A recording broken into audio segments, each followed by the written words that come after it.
we get the job done. You want a quick follow-up, and then we'll go to next question. Quick question. You guys shut down all these agencies. Shut down the IRS. Yeah, IRS on the list. Yeah, absolutely. IRS, Nuclear Regulatory Commission, FNS, Food and Nutrition Service.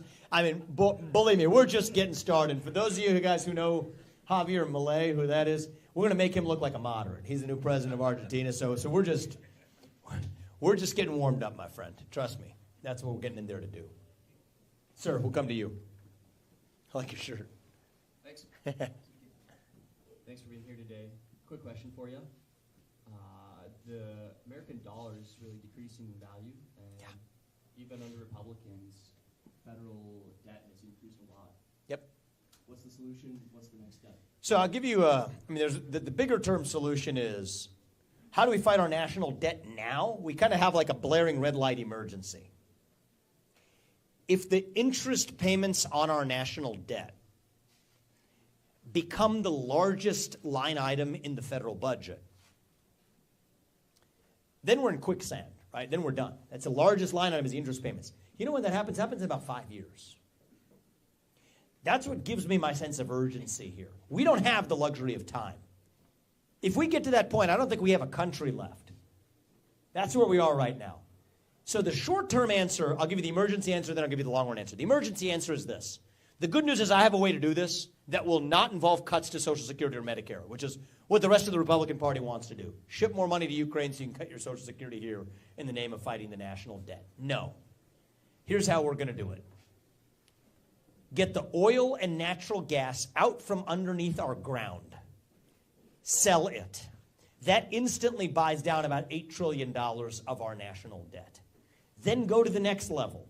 Avoid the foreign wars in places like Ukraine or foreign aid that's stacking up our national debt. We shouldn't be giving away money to other people when we're $34 trillion in the hole ourselves. Then you get to that 75% reduction across the federal government. Our national debt problem's immediately under control. That happens in my first year in office. We can put this behind us. It takes a president who's been a CEO with a spine to act with fresh legs. That's why I'm in this. Now the longer run answer, reform the Fed. Dramatic reform of the U.S. Fed. Again, I'm going to tell you what I can do without Congress. I'm going to tell you what I'm going to do as your president. Single mandate for the U.S. Fed of stabilizing the dollar as a unit of measurement. What does that mean? We will peg the dollar to commodities. Gold, silver, nickel, agricultural and farm commodities. Peg the dollar. That ties the government's hands so it can't just print the money machine whenever it feels like it. It's pegged to something of real value. Now we're talking. For most of our national history, the dollar was pegged to the gold standard. Our GDP growth rates were highest when it was. For the last 25 years, you got the U.S. Federal Reserve printing money from on high like manna from heaven. And now we're about to lose our reserve currency status in the world.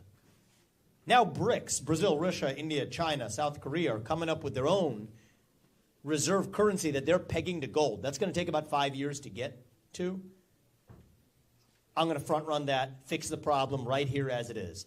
Peg the dollar to gold, solve the national debt problem instantly, and we have this otherwise risk. It's a big risk facing us. We put that behind us. That's how we get the job done. I think it's going to take a CEO in the White House to do it. And so for me, this is second nature. This is stuff I've written about for years. I've written several books over the last few years. But I'm not just writing about this as theory anymore. The hour is too late. We have about this shot to get it right. And if we don't, then I think that we may be at that end of the ancient Roman Empire. In ancient Rome, actually, they devalued the denarius, the silver in the denarius. That was their currency. It's one of the telltale signs before the fall of the Roman Empire. Same thing happening in the United States of America today. That's where we are. That ends on my watch, but I think this is our moment. It's now or never. That's why I'm in this. Thank you, man. I appreciate it. Take a couple more questions before we wrap. Sir, right here. Hey, good to see you again.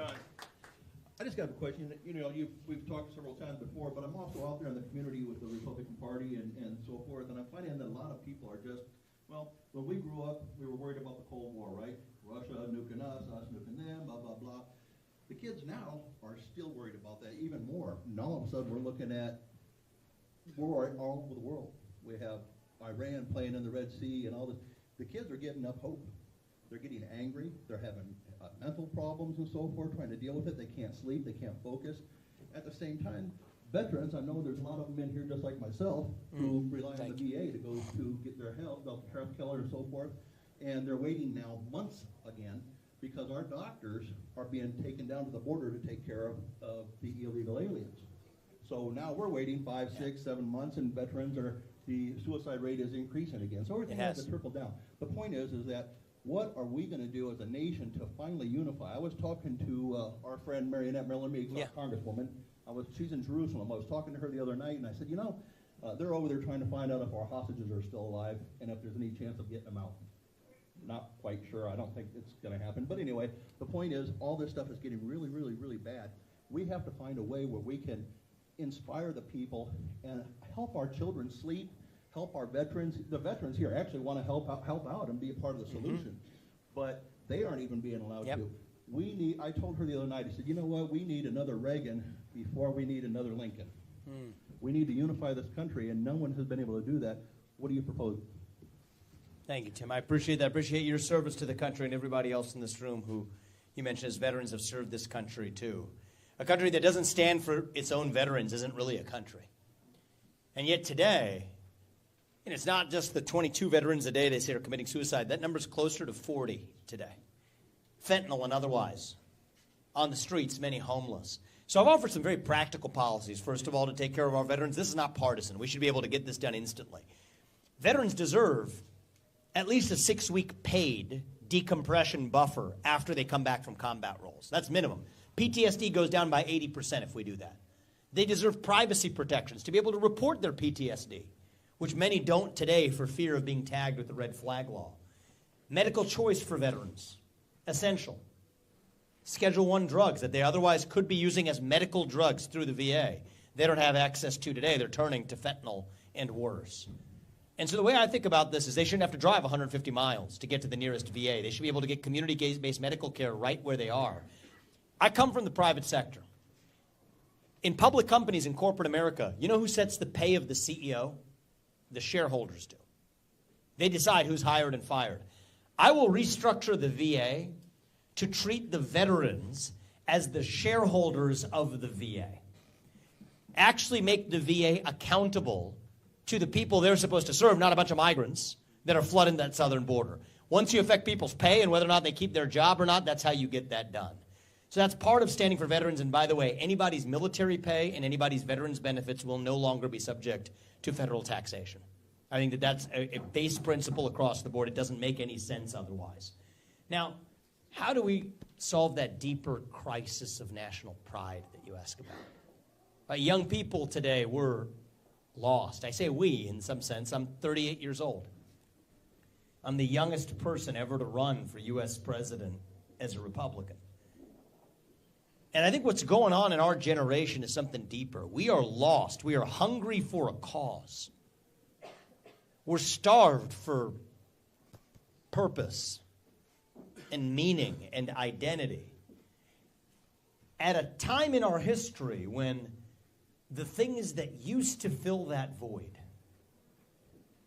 faith in God, patriotism, hard work, family, these things have disappeared in this country. And when you have a vacuum that runs that deep, a void that runs that deep, that is when the poison fills the void. It almost doesn't matter what exactly the poison is, actually. You pick your favorite one. Sometimes we obsess over it too much as Republicans. Wokeism, transgenderism, climatism, COVIDism, depression, anxiety, fentanyl, suicide. These are symptoms of a deeper void of purpose and meaning in our country. And I see a Republican Party that, frankly, we could criticize the other side till we're blue in the face, right? We all agree on that. Let me talk about our own party. I see a Republican Party that has grown lazy, actually. I don't mean lazy in the get-out-the-vote operation sense of lazy. I mean lazy in a deeper sense of defining who we are and what we actually stand for. The left is good at this. They will give you a vision. It's not the right vision, but they'll give you something. Race, gender, sexuality, climate. And we've grown lazy sitting here just criticizing that vision without offering a vision of our own. What do we actually stand for? Individual, family, nation, God. That beats race, gender, sexuality, and climate if we have the courage to actually stand for something. So we can't anymore just be running from something. I am in this race to lead us to something. To our vision of what it means to be a Republican in the year 2024. What does it mean to be an American in the year 2024? And to me, it means we believe in the ideals of 1776. The ideals that the Founding Fathers enshrined in our Declaration of Independence and our Constitution, that all men are created equal. That we, the people, create a government that is accountable to us, not the other way around. That the people who we elect to run the government ought to be the ones who actually run the government. That we're founded on the rule of law. And I say this as the kid of legal immigrants to this country. That means your first act of entering this country cannot break the law. That's why I've said we'll use our military to seal the borders. We got to tie it to the why. We can't just be playing whack-a-mole anymore. Biden bad is not an agenda. That's why we had the red wave that never came. We have to actually have the courage and the spine and conviction to say this is what we stand for. That's what America First is all about. It stands for the idea that people we elect to run the government ought to run the government, and the moral duty they owe is to the citizens of this nation. See a gentleman serving with an army. Did you serve in the army, sir, yourself? Thank you for your service. Every one of you as a veteran deserves to press your next commander-in-chief on this set of questions. Thank you for your service to this country. And I think that one of the things we have failed to do in this country, in the foreign policy establishment of the last 25 years in both parties, is actually to protect our own homeland. Young people are scared. I hate to say this because they're not stupid. What happened on October 7th in Israel was a failure of border security. If that can happen in Israel, that can happen right here in the United States. I mean, it's happening as we speak. It's a matter of time until we have a president who's really willing to execute mass deportations and actually using the military to seal the border. So what I'll say is this. I have a radical vision for the use of our own military, and I think this will revive that sense of pride and purpose amongst young people to serve again. We're going to use our military and our national defense spending foremost to defend our homeland, to protect Americans who are right here, more vulnerable than we've ever been, to a border invasion at our southern border. That is what it is. You're not supposed to say it that way. It is an invasion. To protecting against cyber attacks, to super EMP, electromagnetic pulse attacks, that could take out our electric grid in a matter of days. We're more vulnerable than we've ever been, and we deserve a commander-in-chief who actually defends our own citizens. And I think that is an appropriate use of our own national defense spending and our own military. And I think that's how we bring back that sense of purpose and that sense of self-confidence to overcome what's become a culture of fear in this country. We need to replace embarrassment with pride. That's right. Just like we had on September 2nd. September 12th. September 12th. 2001. You know, we all went out and got flags, and we couldn't buy them, and you couldn't buy them anymore. Mm-hmm. And now no one flies flags, and everybody's negative, and everybody's depressed, and it's time to get back to some freaking pride and leading instead of tucking tail. I love the way you said that. I mean, there's more to this life than the aimless passage of time. Right? We're taught that our diversity is our strength. That's part of the problem in this country. We've been celebrating our diversity and our differences so much that we forgot all of the ways that we are the same as Americans, bound by that common set of ideals in this country. E pluribus unum, it means from many, one. See, our diversity can be a beautiful thing. It can be. But it's meaningless unless there's something greater that unites us across that diversity. Without that, we're really just a different looking group of two-legged higher mammals, right? Walking some geographic space that we call a country, doing what our iPhones tell us to do on a given day. That's what I see in the country at times today. 60% of young Americans say they would sooner give up their right to vote than to give up their access to TikTok. I mean, it sounds like a snarky observation. It's just a fact. It's where we are today. That doesn't work. So, I mean, in terms of policy, I have some ideas on this. I think every high school senior who graduates from high school should have to pass the same civics test that every immigrant has to pass in order to become a voting citizen of this country. You got to have skin in the game to play in the game. Young people don't value a country we just passively inherit. We value a country we have a stake in building, in creating, in knowing something about. But half of this is going to be reviving our national character, actually. We talk about our founding fathers.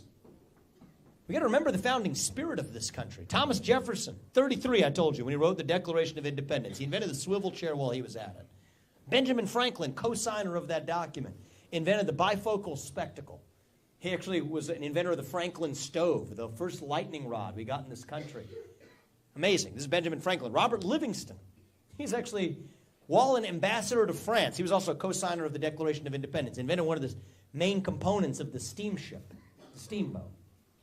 These guys there was something in the water back then in 1776. That's that founding spirit we need to revive. It's as though our inner animal spirit, this is kind of the card of your question, it's about the soul of this country. Our inner animal, it has been domesticated, it has been whipped, it has been tamed into submission by this new culture that penalizes excellence and celebrates victimhood. That's what we teach our kids, to be victims. We need to teach them to be victorious. That's what it means to be American. When we rallied behind the cry to make America great again, we didn't just hunger for one man. We hungered for the unapologetic pursuit of excellence. This is what it means to be an American. Unleash our inner beast. It has leapt oceans to lift up places like China, while their culture of victimhood holds us back. Not anymore. And I think it is going to take somebody with fresh legs. Somebody from the next generation to reach and lead that new generation. So if you all put us in that position, Apoorv and I, we view that as our responsibility to make faith and family and patriotism and hard work cool again in this country. And I think that that's half the job of the next president. It's not just policy. The other half of the job is reviving our national character. Answering who we are. To put America first, we need to rediscover what America is. Do that, and the best days are still ahead of us, all right? Oh, I'll say this in closing. You get the little man under control there? Yeah. He was running around. To the best of extent. I'll tell you, I don't know how much Apoorva or Esther told you about her background. She's going to be a badass first lady, I'll tell you that. She's saving lives every day, but we've got 2 young boys. One's 3.5, one's 1.5 years. We're not doing this out of convenience. We're doing this out of our sense of duty to this country. My parents came to this country 40 years ago with no money in search of opportunity. I've gone on to found multiple multi-billion-dollar companies.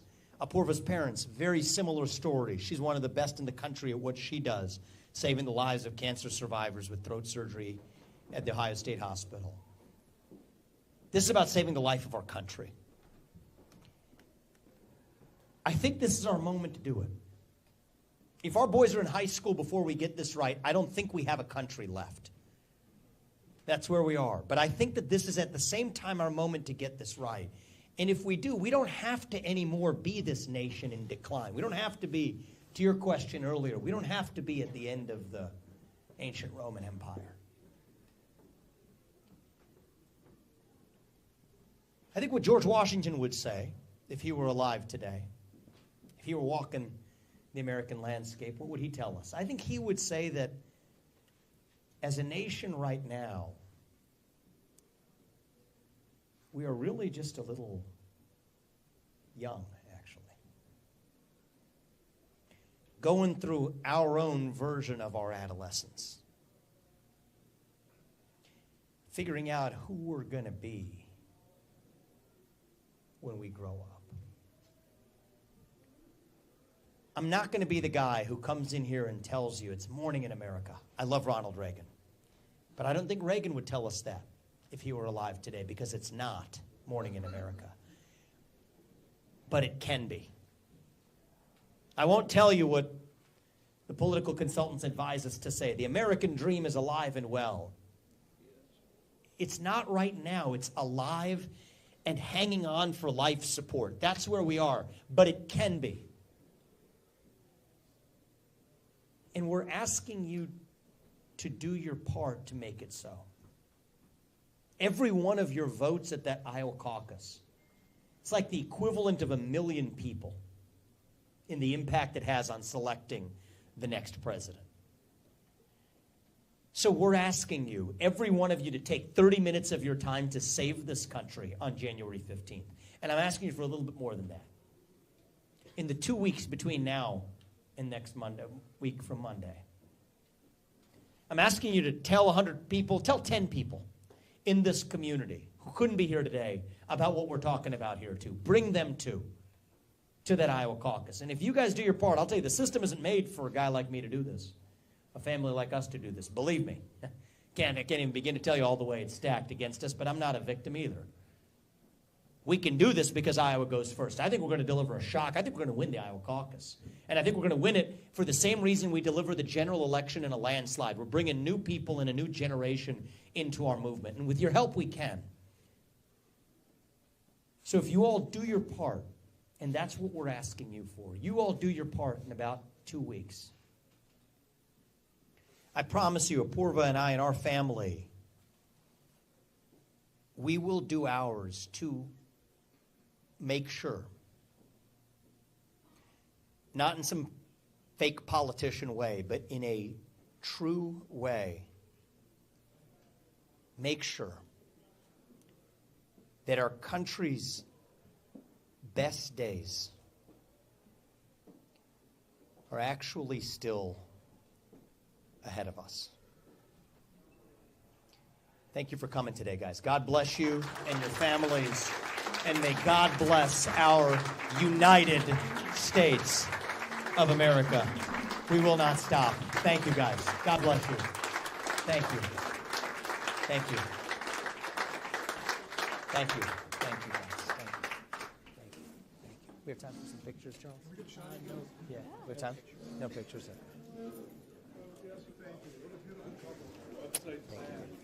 Hey guys, be sure to sign up for the team. Hey, thank you so much for answering my question. Thank you. I don't know if I got that. I don't know if it did. Good to see you, brother. So you're asking the right questions. Yep, let's do it. Let's do it.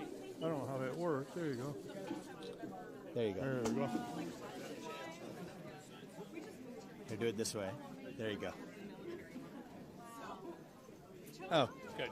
thank you, sir. Thanks, buddy. What's your name, sir? Michael. Michael. Thank you very much. Good Michael. luck to you. I appreciate you. Spread this message. We're going to do this. And if you Don't even. We're going to do this Hey, with your knock help. it out. With I'd your still help. like One to way or see another. you We're in win this for the another. country. You spread the word. We're going to do it this time. Thank you. Nice to meet you. I'm Mike's wife. Oh, good to see you. Thank you for being monster. here. Thank you for being here. I love Yeah, love I'd you love guys. to meet you. Yeah, let's do it. Let's do it. Thank you. Thank you so guys. much. I appreciate it. It's great. You spread the message, and we're going to do our part. We'll give you our vote if you're the nominee. I appreciate it. Well, I'm asking for it on January 15th. And I think that I don't want you to fall for the trick. Okay. They've laid a trap. You think they're going to let Oh, this I man? believe that. They're not going to let this man. I respect him, but we're going to take our movement further, okay? Okay. Thank you. I've been here Good all seeing my you. life. I'll spread your word. But I got a question. Yeah, sure. I've seen you on a podcast about Ron McDaniels, about kind of already picking who they want for the. Oh, yeah. Yeah, it's ridiculous to me. It just sickens me. It's corrupt. So what? I mean, this party's broken. I know. If you don't get the nomination, are you gonna run independent? I'm focused on getting the nomination. I think we can do it I'm gonna because of try Iowa. too. Because But of Iowa. if that's- is that So the let's plan? let's. One person? I'm a laser focused guy. Let's make this happen. That's what I would say. appreciate it. With your help, you come to the caucus, I and you will. bring a lot of people with I you. will be there. We're going to deliver a shock here. Absolutely. If I win the caucus, I'm your president. Let's make that Thank you happen. very much. Thank you, man. Thank you. I appreciate it. Thank you. Here you go. This Oh, thank you. I appreciate that. I love it. Thank you, brother. Good seeing you. Thank you. Hey, guys. Richard Schwab and Richard, good to Rachel. see you. Rachel, hey, thank you for being here, guys. Yeah, Thank you for we having absolutely us. appreciate it. I'm Thank the you. brewery owner, so. Oh, you are? Yeah, This we place own is this awesome. place. I was Yeah, like, Yeah, we opened up stunning. in April, Thank so. you for No, I mean, beyond words, actually. It's beautiful upstairs. Congratulations on what you thank guys you. are No Absolutely problem. appreciate it. Um, Anything Come back else when we you can can hang do. out with us. I for would a love little that. while. I would love it. You spread, if you don't mind, spread the positive message in this community. Absolutely, we were excited Thank to you, hear guys. you were here. Thank you, Cheers. guys. Take care, guys. Cheers. Good to see you, man. What's your name? Mason, McManus. Hey. Jennifer, good to see you. Come out on January 15th, guys. I was wondering if we could get a picture. Yeah, let's get a picture, guys. Come on in. Have you done the Iowa caucus before? No, not really. I had to do it online. Do it this time. Yeah, Do it this time. yeah. You guys, our generation, your generation. Yeah. Make it happen. I appreciate Thank you, what you're guys. doing. Thank you. Thank you, brother. Means a lot. Thank you It very was much. great today. It's good Thanks to see for you. coming out. Thank you. It meant a lot to me. So thank you for coming all the way, sir. Thank you. This is for me, right? No, your staff. Oh, they already got it? Okay, got it. Thank you. We'll get a picture. Thank you, sir. I appreciate you being here. How are you? What's your name, I'm man? Scott. I'm the mayor of Clinton here. Oh, you are? Yeah, excited to have you here. Thank you, Mr. I'm Mayor. Yeah, what's your excited name? I'm Scott. What's your last name? Madison. Mayor Madison? Yeah. Okay, good to see you. Same age. I'm excited to have Awesome, someone man. from my generation Thank that's you. looking to lead. So we Well, appreciate it's it. gonna, President's not going to do it alone. It's going to take small-town mayors across this country, too. Yeah. So I'm counting on you, too, man. Awesome. Thank you Thank for you. You coming. spread the word in this community. Can you take a picture? He's a real good quick? man. Yeah, let's do it. He's on the city council. Thank you. Thank you. I appreciate it. It's good to see you, my man. Thank you for coming to Clinton. Hey, it's good to see you, brother. You're on the city council? No. Oh. The guy yelling in the back. I own Okay. a funeral home, actually. You do? Okay. Yeah. Well, thanks for doing what Good you luck do, to my you. man. I appreciate that. Stay strong. We're not going to stop. Hey. Good to see you, man. What's your name? Eric, Eric, I'm good 1 to month retired military service Oh, member. thank you, brother. And it's just a pleasure to finally meet somebody and shake the hand of somebody that I've actually served to protect. Thank you. Because I was EOD, so I used to be Oh, on you part were? of the protected services. Thank you for So doing what you do, man. it's We really- know it's- now we appreciate how important that is. So thank you. I appreciate that. Thank you. Thank you. Thank you, man. It means a And lot. I'm looking forward to seeing all the future from you. Thank you. You Absolutely. spread the message, and we're going to do our part. Will do. Thank you. Sir. Thank you so much. It was nice meeting you. Thank you. Thank you. Thank you. Thank you, guys. I appreciate you guys. What's your name, young man? Pearson. Peterson. Good to see you.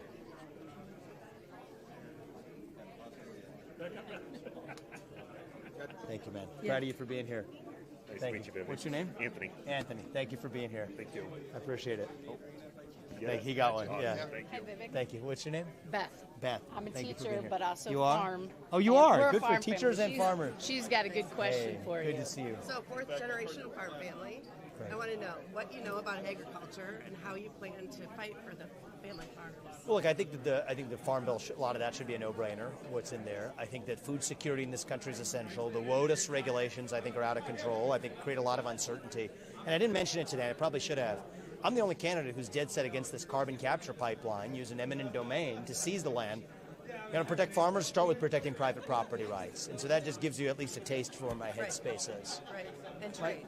Of course, yeah. I mean, I think that we got to actually You know, protect our own interests here. and the other and it comes and problem- ricochets back sometimes, and it hurts us when we can't sell into The other other markets. problem is the solar energy is gobbling up all the farmland. And a lot of they're windmills giving- and the they're wind giving subsidies. Well, big those wouldn't money. exist. So I believe in a free country, but you're not free to get subsidies from the federal government.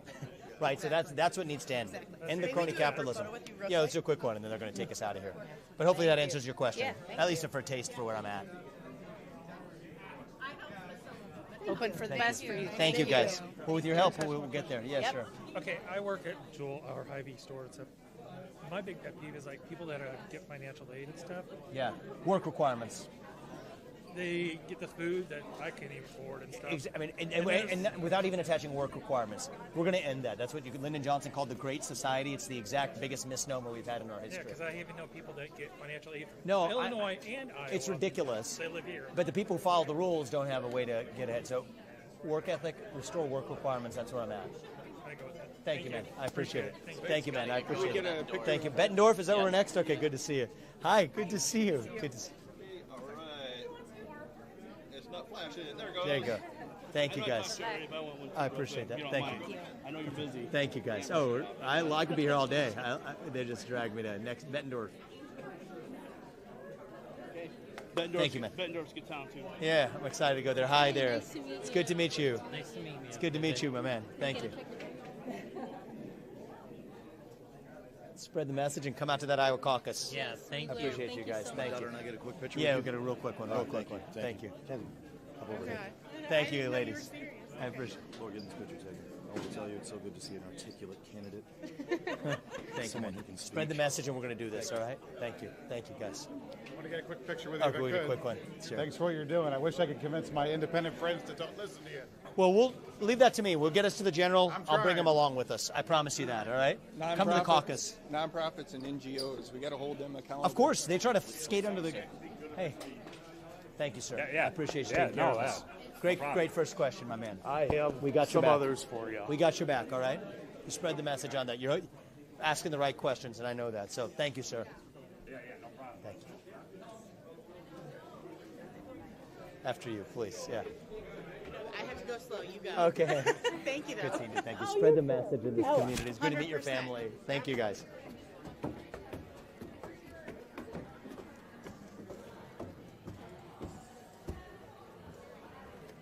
Thank you, man. Keep up the good work. Thank you. Keep up the good work. Thank you. Thank you, guys. Thank you, man. I appreciate it. Keep up the good work, man. Keep pounding it. We'll see you guys. It's a beautiful place, huh?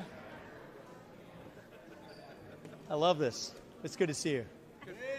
I'm Vivek. Hey, good to see you guys. We didn't make it down, but we're with you. Oh, good to see you guys. Yeah, thank you. Thank you, guys. How are you? Thank you. It's a beautiful bar you picked, so we really like it. Thank you. I appreciate it. Thank you for your service in the Army, sir. I appreciate it. Thank you. To ask you a question. I was going to tell you my wife came here from the Philippines 6 years ago. And I was going to ask you how fair it was that all these illegals are getting all this money and everything. But I already know you don't think it's fair. No, it's dead wrong. We end that. And anybody who's in this country illegally needs to be returned to their country. So I was going to ask you kind of sarcastically, how do my wife and I apply for a refund? Thank you, for sir. all the Thank money you. that we've spent getting her here? Oh, that's actually kind of interesting. It is kind of our money. Should we go for it? Let's see. Get a little classical. Sure. What's the core problem in the Middle East and what we need to solve? What's the core problem? The core problem has actually been U.S. half-heartedness. I think it's Iran. Well, I mean, insane. Well, it's deeper than just Iran because it actually spans a lot of other People in countries Iran too. right now are sick of their Oh, of sick course, their government. of course, their government's We not even should serving them. But I mean, literally, they have videos of them. They're saying the mullahs say down with America, and they're saying down with the mullahs. I mean, That's what we need to do. 90% of the people in Iran don't even support them. Of course not. Of course not. It's the Iranian Should government. actively support It's the Iranian government which is different than the. Well, I mean, we're supporting all the problems. Government. It That's is. the problem. China's actually funding Iran, which is actually where big money comes from too. I know.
We'll leave it at that. Thank you guys. I appreciate it.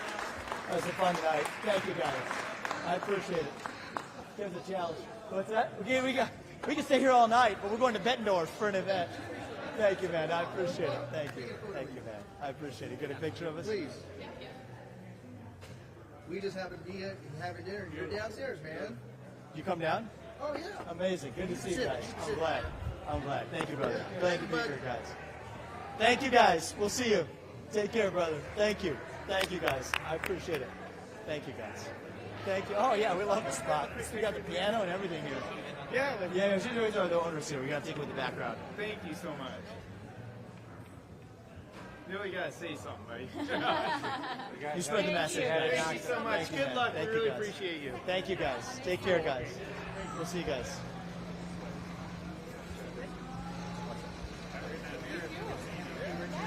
What's that? When's the parachute?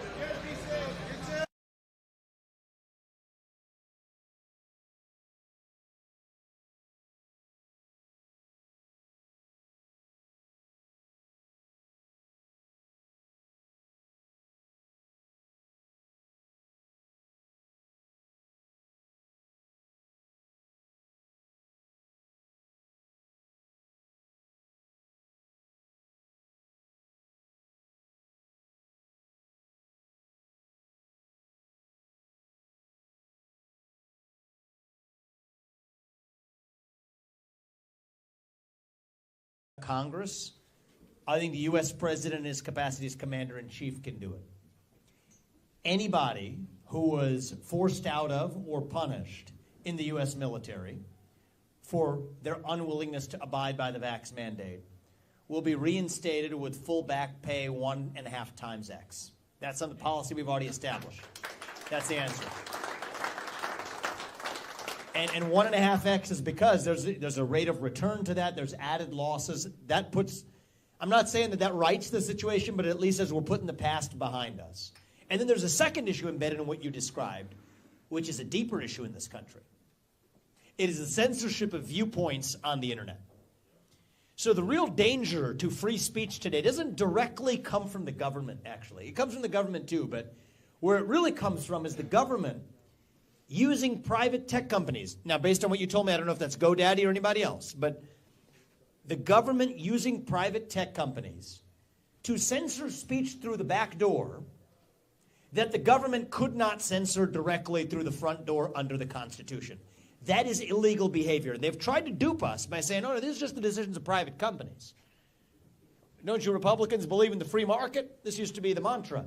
Well, not quite. You're not going to let you get away with that, because when a private company is responding to threats from the government, when a company is given carrots by the government, incentives by the government to do something that the government couldn't do directly, that's actually the action of the government. That's what our Supreme Court has held time and again. In analogous cases, there was a bookstore owner in the Bantam Books case. He wanted to sell a book. A local prosecutor says, no, I don't want you to sell the book. So the guy says, I'm going to sell it anyway. Then he threatens him and says, I'm going to prosecute you for some other unrelated crime. Then the bookstore owner takes the book down. A customer comes in and says, I want to buy the book. The bookstore owner doesn't have it. They take it all the way to the Supreme Court. The Supreme Court says that was government censorship. Even though it was the bookstore owner that took it down, that's still government censorship. So if the government is causing private companies to do something that the government wouldn't do directly, that's still state action in disguise. The Constitution still applies. That's illegal behavior and will hold the lawbreakers accountable. And that's how you restore the First Amendment culture in the United States of America. That's what I would say. And so 2 important points embedded in your question. I know what it goes into to file a citizen's petition, actually. And so I thank you for, and whoever your group is, for having the initiative to stand for them. Let me get the job done. Put me in there. We're going to reinstate anybody, 1.5 times pay, and we're going to actually expose any instance in which a government actor has pressured those tech companies to censor speech they couldn't directly, and we're going to hold the bad actors accountable. That's the answer. Thank you for your question, sir. Appreciate it. Thank you. Thank you. Now, I promise I'm going to sit across the table from Xi Jinping in about 18 months, so I can handle the hard ones. So give me the hard ones, guys. Sir, we'll go to you next.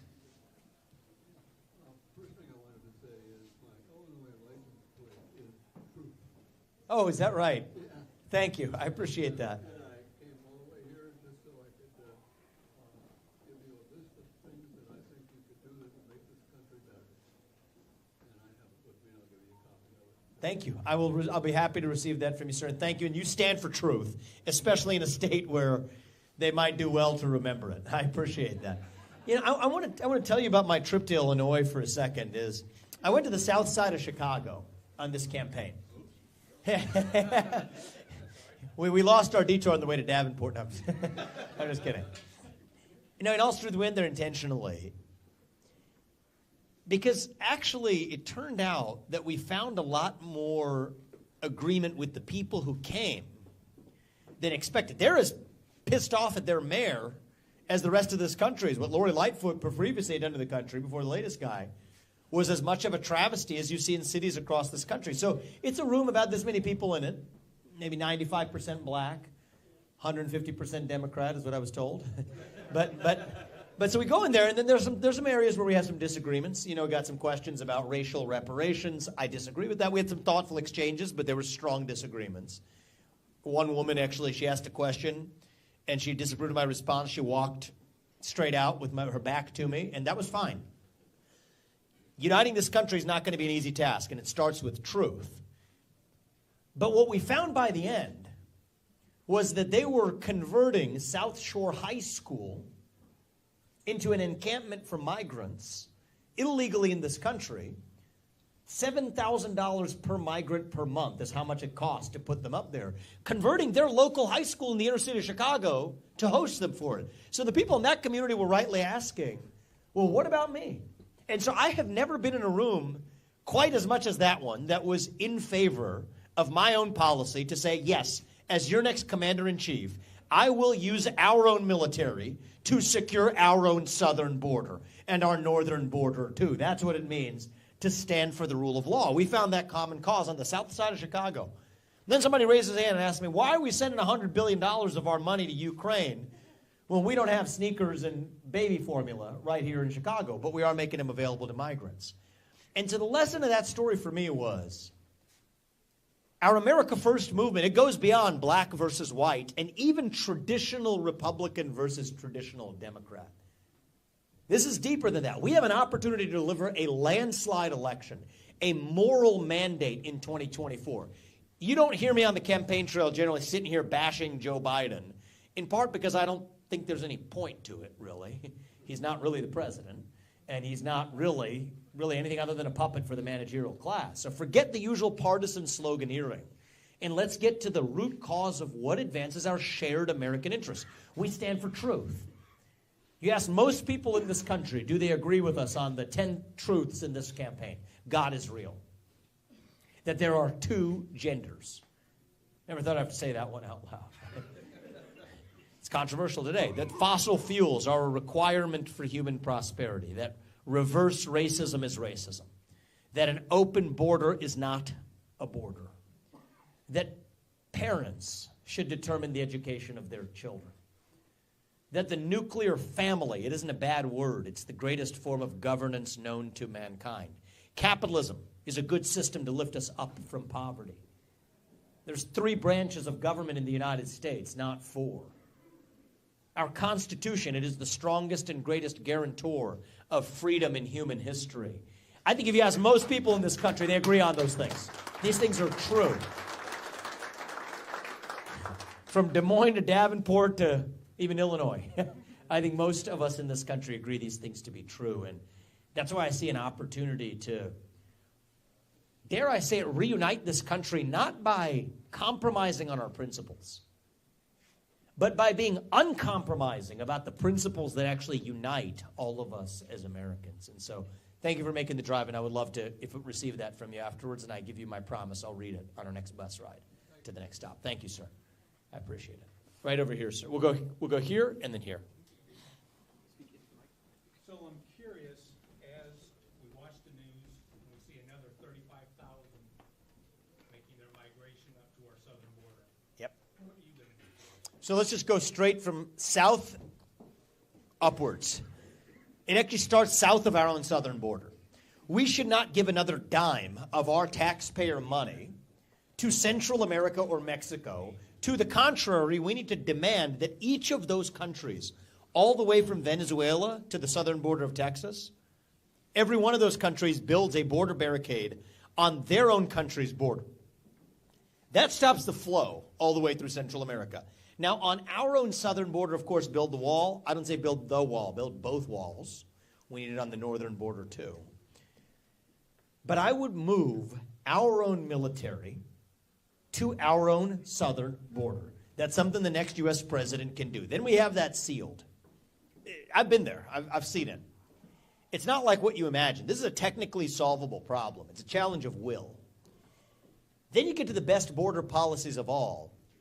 End the incentives to be here illegally in the first place. No more of our money is going to sanctuary cities, including Chicago, for that matter, until they're actually cleaning up their act, breaking the rule of law. And so we're not going to fund the breakage of the rule of law. And then I go one step further than our Republican Party here to say that as your next president, I will end birthright citizenship for the kids of illegals who should not get it in this country. It was never intended to apply. They duped Donald Trump on this one. They said you can't do that because you need a constitutional amendment. No, you don't. Read the law. Read the Constitution. The 14th Amendment is clear on this. All persons born or naturalized in the United States and subject to the jurisdiction thereof, those are the key words, are citizens. A Mexican diplomat isn't subject to our jurisdiction. His kid doesn't enjoy birthright citizenship. Neither does an illegal from Venezuela or Mexico in this country either. Now we put an end to that, and then we do the hard thing. We actually put an end to anybody in this country who's being here legally allowed to be here to stay. Send anyone who's in this country illegally back to their country of origin. This is doable. They tell you there's only 6,000 or so ICE agents, immigrations and customs enforcement agents. Well, it turns out, under existing laws, we don't need Congress, under existing laws, those ICE agents can delegate their warrant service power to local cops, local law enforcement. I met 2 local law enforcement upstairs. We have one right here, sir. Thank you for being here and taking care of us. I've met local law enforcement across this country who are standing by and willing to do their job if that power is delegated to them. But we require a president who actually has the knowledge and the spine to do it. So by March of 2025, 2 months after I take office, the southern border is sealed. We have a clear plan to do it, exactly as I laid out. By the end of 2025, we're well through mass deportations that we have restored the rule of law in the United States of America. And I don't think we should apologize for that. That's who we are. And I want to pause on this because this is an example of a point that relates to a choice that you have to make. You have a choice in about 14 days at the Iowa caucus on January 15th. They duped Donald Trump. That's what happened. He had the right intentions in many of these cases, and I give him credit for it. He rolled that log over. We saw what crawled out. I'm bringing the pesticide. That's the way I look at this, is actually, we got to do what's right with standing against birthright citizenship for illegals. Already can do it pursuant to the Constitution. We can institute mass deportations without asking Congress for permission or for forgiveness. I've said I would fire 75% of the federal bureaucrats in my first term in office. They're gone. That's how you drain the swamp. Get serious about this. Now, they told him you can't do that because there's civil service protections that protect federal employees. Read the law. Those civil service protections only apply to individual employee firings. They do not apply to mass layoffs. Mass firings are absolutely what I am bringing to the D.C. bureaucracy. And so we have to take it as our obligation to take our America First agenda to the next level. You got the future of America First standing right here. And so I'm asking all of you, many of you who may have thought 3 or 6 months ago that you were going to do something different on January 15th, to just skate to where the puck is going a little bit. I'll speak to you directly for those of you in this room who are considering caucusing for Donald Trump on January 15th. I respect the man more than any other candidate has. I've been clear that if Maine or Colorado take him off the ballot, I'm off the ballot too. We will stand on principle in this country for what's right. We won't tolerate election interference in our GOP primary. But if you think that they are going to let this man get anywhere near that White House, I'm asking you to open your eyes. The same people, kind of people, who gave us a man-made pandemic and a big tech rigged election last time. What do you think they're going to do this time? And you're already seeing the signs of it. Or worse. And so I think that these people will stop at nothing. We cannot fall for the trap they have laid. They're selling us the rope today that they will use to hang us tomorrow. I'm asking you to open your eyes and not fall for that trap. Do the right thing for our country. We love the man because he got this fight started, but it is our job to finish it. America First is bigger than one man.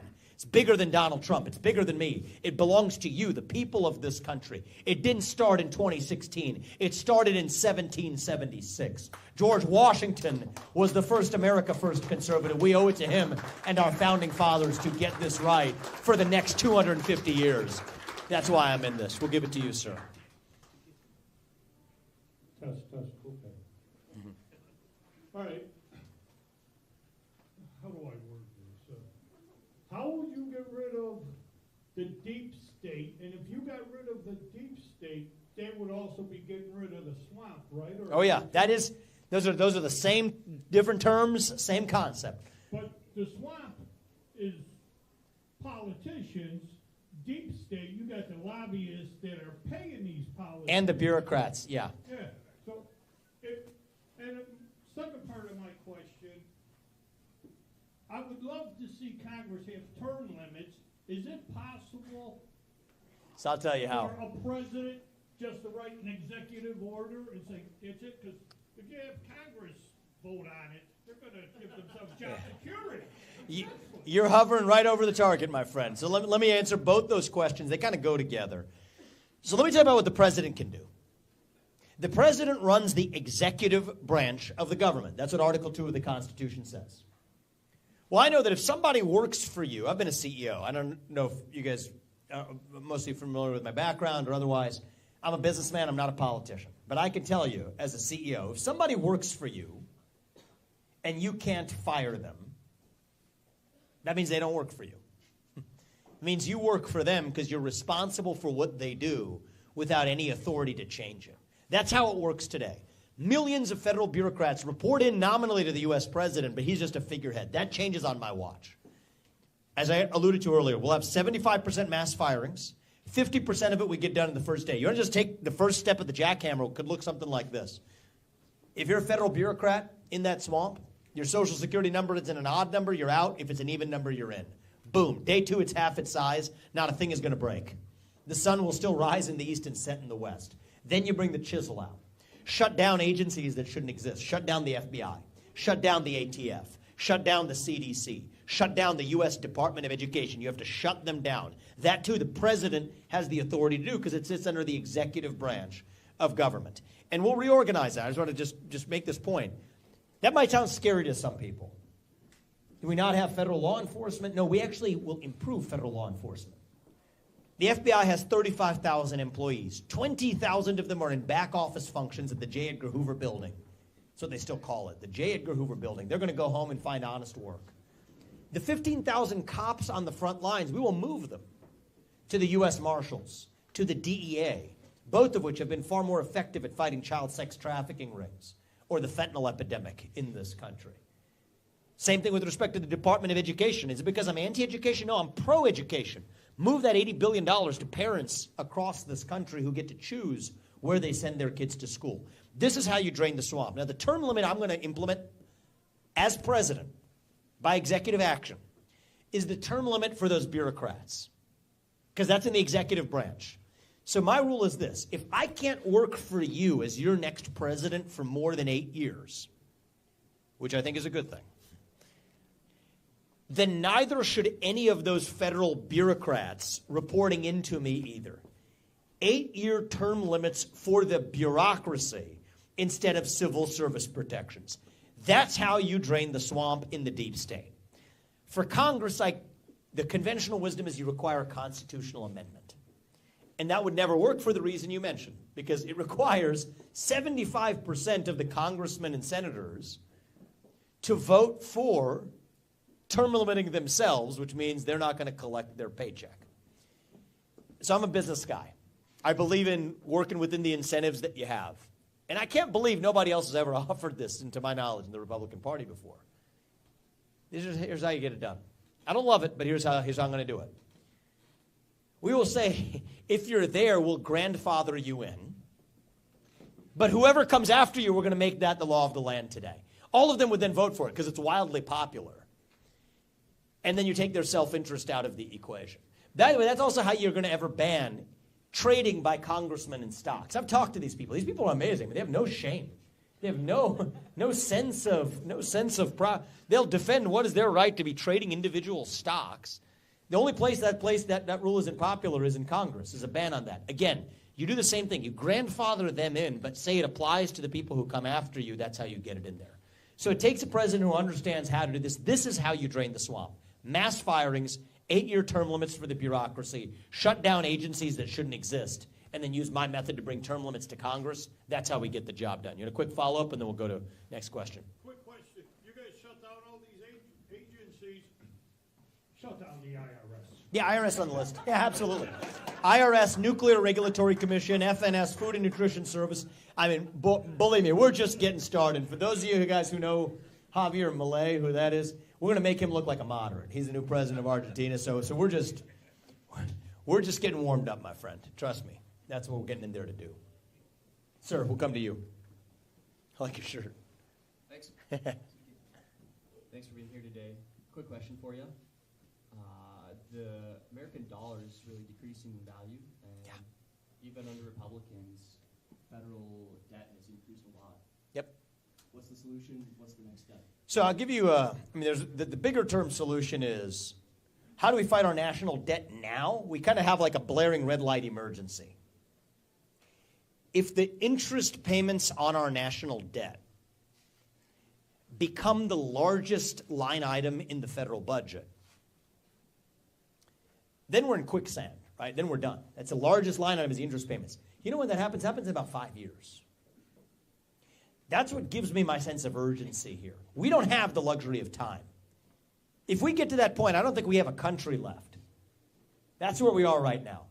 So the short-term answer, I'll give you the emergency answer, then I'll give you the long-run answer. The emergency answer is this. The good news is I have a way to do this that will not involve cuts to Social Security or Medicare, which is what the rest of the Republican Party wants to do. Ship more money to Ukraine so you can cut your Social Security here in the name of fighting the national debt. No. Here's how we're going to do it. Get the oil and natural gas out from underneath our ground. Sell it. That instantly buys down about $8 trillion of our national debt. Then go to the next level. Avoid the foreign wars in places like Ukraine or foreign aid that's stacking up our national debt. We shouldn't be giving away money to other people when we're $34 trillion in the hole ourselves. Then you get to that 75% reduction across the federal government. Our national debt problem's immediately under control. That happens in my first year in office. We can put this behind us. It takes a president who's been a CEO with a spine to act with fresh legs. That's why I'm in this. Now the longer run answer, reform the Fed. Dramatic reform of the U.S. Fed. Again, I'm going to tell you what I can do without Congress. I'm going to tell you what I'm going to do as your president.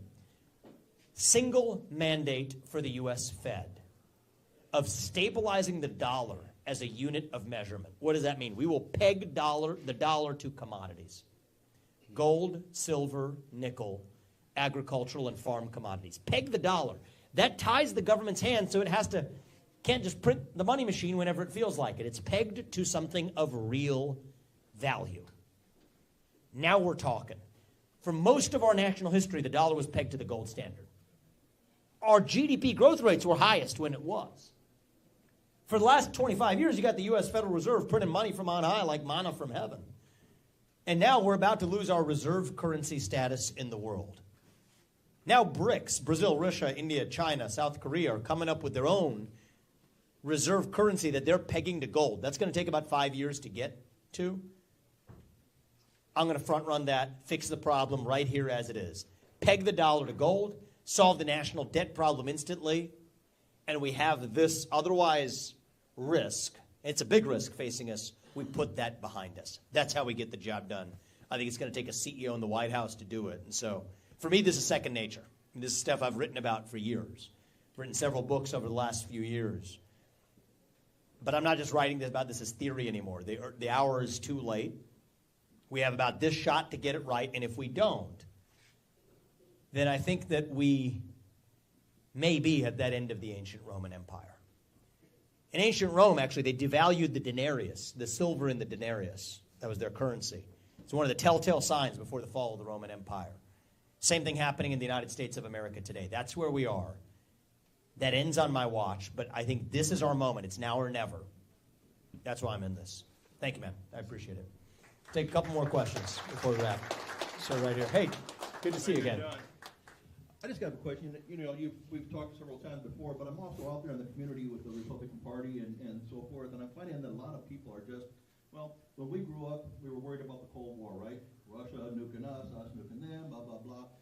The kids now are still worried about that even more. Now all of a sudden we're looking at war all over the world. We have Iran playing in the Red Sea and all this. The kids are getting up hope. They're getting angry. They're having mental problems and so forth, trying to deal with it. They can't sleep. They can't focus. At the same time, veterans, I know there's a lot of them in here just like myself who rely on the VA to go to get their health care and so forth, and they're waiting now months again because our doctors are being taken down to the border to take care of the illegal aliens. So now we're waiting 5, 6, 7 months, and the suicide rate is increasing again. So everything has to trickle down. The point is that what are we going to do as a nation to finally unify? I was talking to our friend Marionette Miller-Meeks, our Congresswoman. She's in Jerusalem. I was talking to her the other night, and I said, they're over there trying to find out if our hostages are still alive and if there's any chance of getting them out. Not quite sure. I don't think it's going to happen. But anyway, the point is all this stuff is getting really, really, really bad. We have to find a way where we can inspire the people and help our children sleep, help our veterans. The veterans here actually want to help out and be a part of the solution, but they aren't even being allowed to. I told her the other night, I said, you know what, we need another Reagan before we need another Lincoln. We need to unify this country, and no one has been able to do that. What do you propose? Thank you, Tim. I appreciate that. I appreciate your service to the country, and everybody else in this room who you mentioned as veterans have served this country too. A country that doesn't stand for its own veterans isn't really a country. And yet today, and it's not just the 22 veterans a day they say are committing suicide. That number's closer to 40 today. Fentanyl and otherwise. On the streets, many homeless. So I've offered some very practical policies. First of all, to take care of our veterans. This is not partisan. We should be able to get this done instantly. Veterans deserve at least a 6-week paid decompression buffer after they come back from combat roles. That's minimum. PTSD goes down by 80% if we do that. They deserve privacy protections to be able to report their PTSD, which many don't today for fear of being tagged with the red flag law. Medical choice for veterans, essential. Schedule I drugs that they otherwise could be using as medical drugs through the VA. They don't have access